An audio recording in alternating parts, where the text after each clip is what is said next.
Our approach relies on sensor-derived information, specifically the partial map of the environment, as well as the ground truth map for training our privileged critic during training. Note that the ground truth map is not needed during execution. We then uniformly sampled nodes in the free space of the partial map to create an informative graph of the environment.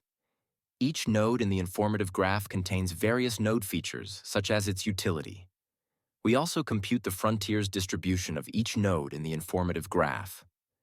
A ground truth graph is also computed for the purpose of training our privileged critic.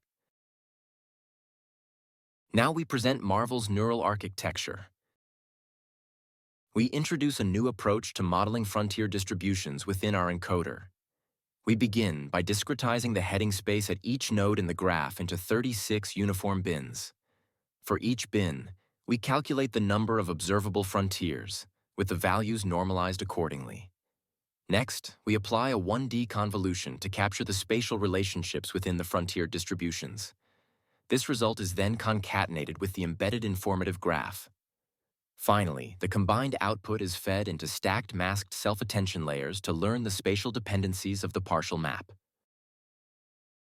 In the decoder, we propose an information-driven action pruning method by computing x-optimal heading vectors, where one represents the sensor's viewable region and another vector for explored headings, where one indicates explored areas. We then concatenate the vectors with neighboring node features and fed it into a single head attention layer to produce a policy for the next action. The following test conditions are used for our performance validation.